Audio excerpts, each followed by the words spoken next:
हमारे साथ मुनव्वर हाजिक साहब तशरीफ ला चुके हैं। Welcome sir, please come.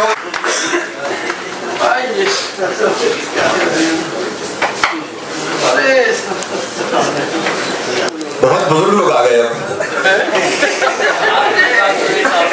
Munawwar Hazik भाई हमारे काफी सीनियर और he is licensing officer in Emirates airlines Dubai.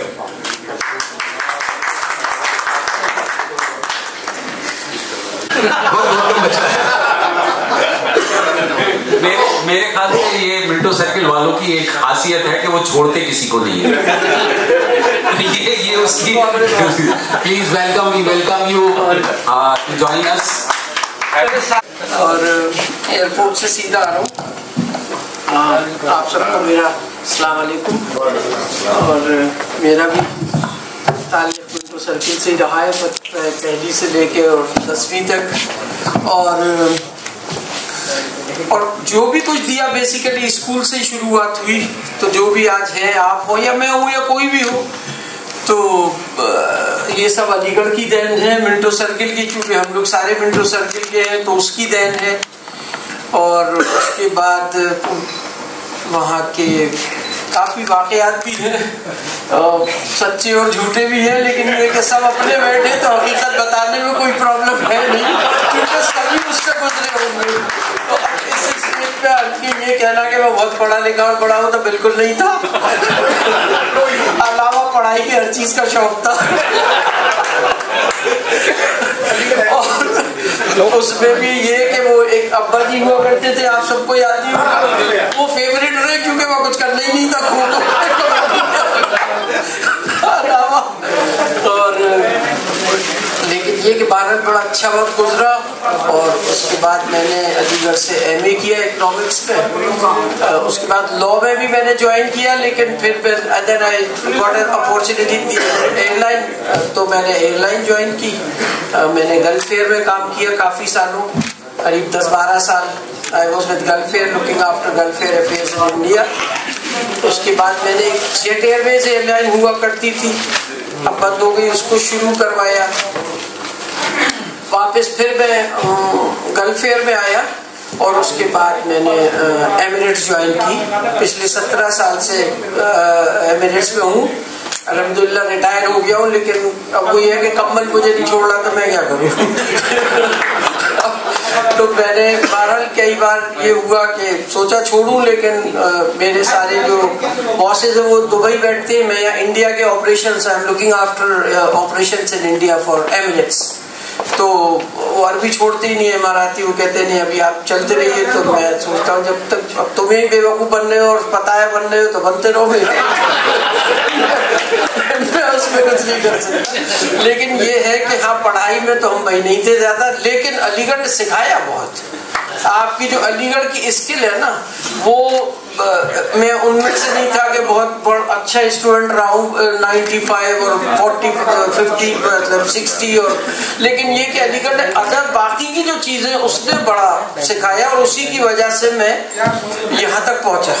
मेरी वो परसेंटेज नहीं थी ना मेरी वो थी, लेकिन ये कि हाँ मैं यहाँ पे federation of Indian chambers of commerce का मेंबर हूँ, एविएशन कमेटी का।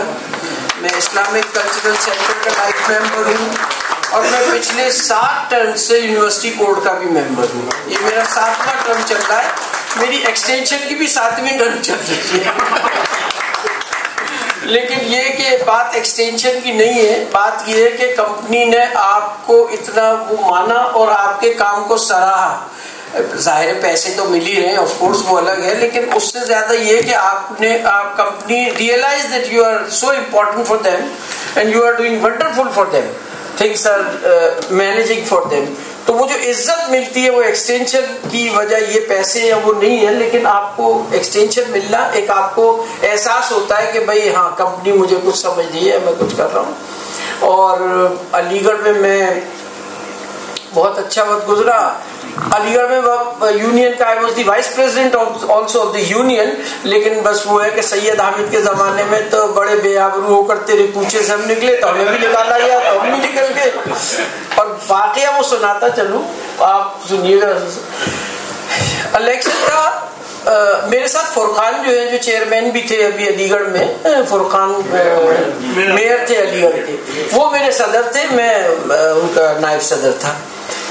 इलेक्शन हुआ तो इलेक्शन हो गया, हम जीत गए, शेरवानी पहन ली, 8-10 लोग साथ चलने लगे, जो होता है।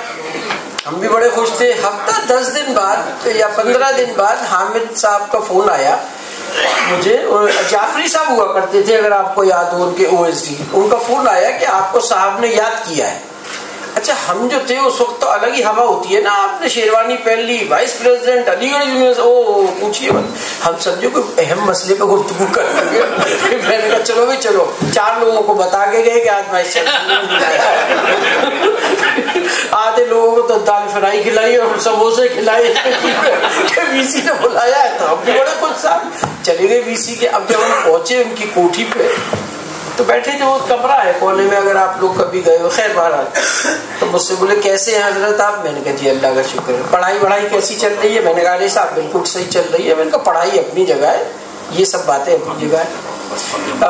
तो आप मुझे बताइए कि आप स्टूडेंट हैं या नहीं है? साहब गढ़ो तो समझ में ना आया कि भाई क्या करें। मैंने कहा साहब स्टूडेंट, अच्छा फिर वही, हाँ अकड़ गए, हम तो स्टूडेंट, हमसे बड़ा स्टूडेंट कोई नहीं है। तो बोले कि आप जरा दिमाग पे जोर दीजिए कि आप स्टूडेंट है या नहीं। तो मेरा माथा ठनका। मैंने कहा अब कुछ ना कुछ यहाँ कहानी जरूर है, इन्होंने बुलाया है। तो बोले कि वो बेहद अफसोस हो रहा है मुझे आपको थोड़ी सी नॉलेज में इजाफा कर दूं, मगर अफसोस के साथ कर रहा हूं कि आप इस यूनिवर्सिटी के स्टूडेंट नहीं है। अच्छा, तो मैंने कहा साहब मैं स्टूडेंट नहीं हूं, मान लिया। तो मैंने कहा साहब मैं स्टूडेंट अभी तक तो था आपके घर में घुसने से पहले, एकदम से क्या हुआ? बोले नहीं आप कभी थे ही नहीं जब से वाइस प्रेसिडेंट हुए। तो मैंने कहा कि साहब ये कैसे? बोले आपका क्लासें अटेंड ना करने के चक्कर में बहुत पहले एडमिशन खत्म हो चुका है, आपने कभी सहमति नहीं की कि नोटिस बोर्ड जाके देख ले कि भाई ये लिस्ट निकली है, कभी मेरा नाम तो नहीं है इसमें। अब साहब मैं तो बड़ा हक्का बक्का रह गया। बोले आपके पास? मैंने कहा नहीं साहब मैं हूँ, मैं आपको कोई प्रूफ है वो तो मैं दिखा दूँ आपको कल। बोले आइए कल आइए, प्रूफ ला दिए कि आप स्टूडेंट हो। बाहर आए, अब समझ में नहीं आया कि करे तो करे क्या। लड़के सारे साहब, अरे साहब मुनव्वर भाई क्या हो गया? अरे यार मैंने कहा क्या हो गया, ये तो कह रहे स्टूडेंट ही नहीं हो। तो बोले अब बड़े बड़े क्लर्क और वो होते थे अपने हेड क्लर्क, अब उनसे राय मशवरा दिया गया, टीचर तक तो जाने की हिम्मत नहीं थी। तो उन्होंने कहा बैक डेट में एडमिशन करा लीजिए आप। मैंने कहा यार ये सही है। मैंने कहा आज एडमिशन कर दो, कल जो है मुझे जाना है वहाँ। तो अब साहब वो कार्रवाई शुरू हुई। तो सबसे पहले ये हुआ कि उसकी परमिशन तो डीन देगा आपको। अच्छा भाई चलो, डीन क्या चल रहे। इस सारी जद्दोजहद में रात हो, हम रात को 1 बजे के करीब पहुंचे। हमारे लॉ के जो डीन थे उनके घर पे सर सैयद नगर, उनके यहाँ जो लड़के पहुंचे मोटरसाइकिल और उनकी घंटी बजी, वो दरवाजा ना खोले के लड़के मारने आ गए। वो निकल के नहीं दिए साहब अंदर से। बोले काम बताइए साहब, काम है ये है यूं है यूं है। बोले नहीं आप लोग, मैं उनके बीवी बच्चे आ गए, उन्होंने उन्हें बाहर नहीं आने दिया कि लड़के आपको मारेंगे। खैर बड़े हाथ पैर जोड़े, अब वो उधर हम दरवाजे के इधर। ये तय हुआ कि भाई जब तक वो तो आप हेड क्लर्क को लाइए, जो है हमारे वो ही करेंगे, जो है मैं क्या करूँ भाई इसमें एप्लीकेशन। उसके घर गए साहब रात को जोधपुर में, उसे उठाया तो पूरा मोहल्ला हमें मारने के लिए दौड़ पड़ा कि भाई ये अफवाह करने आ गए। वो हाथ पैर जोड़ के जो भी करके उन्हें लाए। अब हम उनको लाए, हमारा उन्होंने जो भी हुआ फिर कर दिया, वो लिख दिया एप्लीकेशन पे कि भाई हाँ इनका एडमिशन। हम बड़े साहब सुकून से सुबह ही हम अपने तन बन धम के चल दिए कि हमारे VC क्या जा रहे, ये देंगे और एडमिशन हो जाएगा। हम जब VC हामिद साहब के यहाँ पहुंचे, बोले जी, मैंने कहा साहब ये लाया था। बोले जी वो अभी डीन साहब फजर के बाद इधर ही आए थे, रात में ये कराते।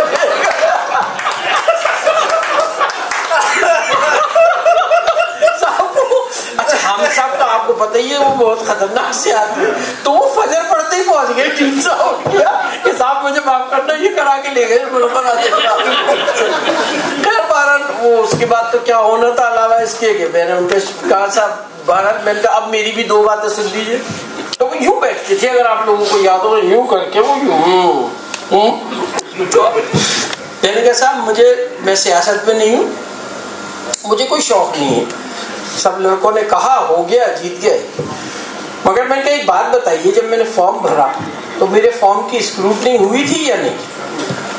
अगर प्रॉक्टर ऑफिस में हुई होगी, मेरे प्रोवोस्ट के यहाँ हुई होगी, मेरे डीन ने की होगी, DSW के पास गया होगा, मैंने कहा ये सारे नाहेले इन्होंने देखा ही नहीं कि मैं स्टूडेंट हूँ या नहीं हूँ। आपने जब मेरा फॉर्म भरा है मैंने इलेक्शन का, तो आपकी भी तो कोई जिम्मेदारी आयद होती है। You should have gone through my papers and you should have looked at it कि whether I am there as a student और not. I said, how it is possible कि आप मैं जीत गया, सब हो गया, आपने डिक्लेयर किया मुझे वाइस प्रेसिडेंट और आज आप मुझसे ये कह रहे हैं कि नहीं। मैंने कहा मुझे कोई परेशानी नहीं है हटने में, लेकिन इनके बारे में अब उनका एक रंग आ रहा था और वो लाल होना शुरू हो जाती थी। अब वो बोले जी वजह फरमाया, सही फरमाया।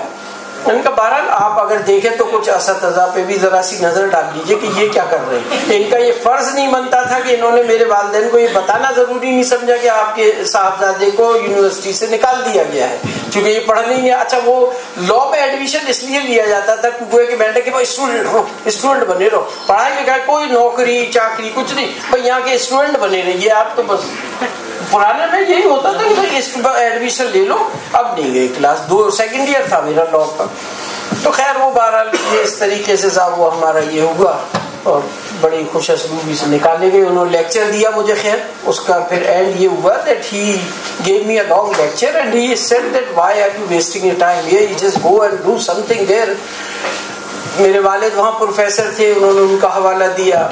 मेरा घर आप सुलेमान हॉल के सामने आप लोगों ने देखा होगा, एक मार्केट है, पीछे मेरे कोठी है अलहमरा, और वो सारी मार्केट वो सब आप ही की है। अभी हमने मेरे बड़े भाई ने वो यूनिवर्सिटी को डोनेट की है, इसलिए कि वो यूनिवर्सिटी को इसलिए भी दी। एक तो जाहिर है ये था कि भाई दे दे, हालांकि रिश्तेदार और दोस्त जो होते कह रहे क्या और इतनी प्रॉपर्टी और ये वो, लेकिन खैर हमने कहा भाई यहीं से बनी है।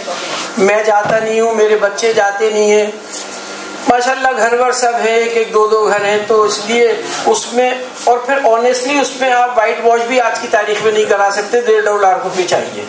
बहुत बड़े घर अगर आप में से किसी ने देखा हो या मार्केट देखा हो, बहुत बड़ा घर है उसके पीछे, जो हवेली होती थी कोठियां जैसे आपने देखी होंगी हबीब मंजिल या हबीब मंजिल, तो वो हमने अभी यूनिवर्सिटी को दे दी और उनसे ये कहा कि भाई आप हमारे वालिद के नाम पे यहाँ डिपार्टमेंट खोल दें। तो वो एक यूनिवर्सिटी से एग्रीमेंट हुआ और वो हमने यूनिवर्सिटी एक बस ये काम शायद ढंग का किया जिंदगी में, तो कोठी यूनिवर्सिटी को दे दी और देनी भी चाहिए। उसको खाली पड़ी है, प्लास्टर गिर रहा है, देखने वाला नहीं, बच्चे नहीं जा रहे। मैं ट्रैवल इतना करता हूँ कि मैं बहुत ज्यादा ट्रैवल करता हूँ, जिंदगी इसी में गुजर गई। तो ऐसे करके बस गुजरा। कुछ थोड़ा पढ़ाई के बारे में जब खुल ही रही है तो एक और खोल दूँ साहब। लेकिन आप ये पुरानी बात है, आज में ऐसा नहीं है जैसा मैं आपको बता रहा हूँ, लेकिन चूंकि सब बैठे एक माहौल है। तो एक हमारे टीचर थे नाजिम साहब, इकोनॉमिक्स में मैं कर रहा था, तो वो डांटता मुझसे बड़ा वो करते थे, बोले हो आइए आइए, पीछे बैठता था, मैं हमेशा तो आगे बैठाते थे। तो था मेरा वो हुआ क्या कहते हैं टेस्ट हो रहा था, तो मुझसे बोले कि अरे हाजिर साहब आप जो है ना आप तो यहाँ बैठिए। टेबल होती थी और उसके पीछे स्टूडेंट थे, बोले आप क्या बैठिए, आप यहाँ देंगे टेस्ट। अच्छा, और ये कह के वो चले गए और ये भूल गए कि सारी किताबें यही रखी है। मैं बोल के शुरू हो गया, अल्लाह तो ऐसी चंद बातें। लेकिन देखिए ये एक बात बता दूं आपको कि वो जमाना और था, वो वक्त और था, सारी बावजूद हरकतों के ना पढ़ने के काम चल गया, क्योंकि अलीगढ़ की जो सलाहियतें वहां थी वो सब काम आ गई। आज के दौर में ये देखिए, आज तो आपको 85 तो कट ऑफ है। मतलब मेरे बच्चे DPS RK-पुरम के पढ़े हुए हैं और उसके बाद खैर अब तो यहाँ नहीं है, बेटी की शादी हो गई, बेटा दुबई में, वो भी इत्तेफाक से एमिरेट्स एयरलाइन में ही है, वो हेडक्वार्टर में। लेकिन आज के जमाने में ये बात नहीं है, अब वो जमाना गया। अब तो आपको अपने बच्चों को पढ़ाना है, 85 तो मिनिमम लाना ही पड़ेगी, कट ऑफ है। दूसरे जो जमाना आप देख रहे हैं उसमें आपको अपने पैरों पे खड़ा होना है, अच्छी तरह खड़ा अपने बच्चों को करिए, क्योंकि अब उनके साथ कोई रहम करने वाला या कोई उनका कंसिडरेशन नहीं है। अब तो आपको मेहनत करनी है और अपने आप को प्रूव करना है। तो बहरहाल खैर अच्छा लगा इससे ज्यादा बच्चा बताओ, मैं तो सीधा धड़धड़ पता नहीं एकदम आया और आते ही आ जाइए जी साहब। जो सजा दे उसका जो आप हुक्म करे, उसका कोई मसला नहीं है, सजा की कोई वो नहीं है। लेकिन ये कि महाराज बड़ी खुशी भी आती है, और उससे सबसे ज्यादा खुशी ये है कि भाई अलीगढ़ में मिंटो सर्किल ने एक अपना, मैं शुक्रगुजार हूँ कमेटी का और सदर साहब का और तमाम हजरात का कि चलिए अलीगढ़ का, चूंकि शायद अलीगढ़ मिंटो सर्किल ही एक रह गया था जिसकी कोई ऑर्गेनाइजेशन या कोई वो नहीं थी, लेकिन ये आप लोगों ने बड़ा काम किया है और बहुत ही अच्छा लगा यहाँ आके। और बाकी सब ठीक ही है, अब इसके बाद तो क्या कहना है। Thank you so much for everybody, thank you so much. Thank you so much and we really appreciate कि इतनी सारी हरकतें करने के बाद भी एक बड़ा मुकाम हासिल कर सकते हैं। वो अलीगढ़ की वजह से मैं कह रहा हूँ, कुछ लोग नहीं, we all proud of you sir. Aligarh और मेट्रो सिटी में पढ़ करके वो गट्स ऐसे पैदा हो गया हमारी, मैं कह रहा हूँ, लेकिन अब नहीं है। अब ये है कि अब तो आपको भैया पढ़ना जी। यहाँ पे अलीगढ़ के 4 लड़के आए हुए जो टॉपर्स हैं और जो है मुझे नहीं पता था, तो भाई आप लोग ऐसे ही दिल लगा के करिए। और जमाल भाई आप इनको लेके आए हैं, तो मैं आपको 2,500 रुपए अपनी तरफ से दे रहा हूँ। आप ऐसे ही पढ़िए और ऐसे ही मेहनत लगा के दिल लगा के, क्योंकि अब दारो मदार आप ही लोगों पर है आगे चल के, और तो इसलिए आपको और मेहनत करनी है और अपने आप को प्रूव करना है आज के जमाने में। तो बस मुझे यही कहना था। और एक शेर मैं भी सुनाता चलूं जब इसको हमारे बाद इस महफिल में अफसाने बयां होंगे, 5 तो मेरी तरफ हमारे बाद इस महफिल में अफसाने बयां होंगे, बहारें हमको ढूंढेंगी, न जाने हम कहाँ होंगे। Thank you so much, Dr. Shaheen. I would like to, request you to give vote of thanks, and मैं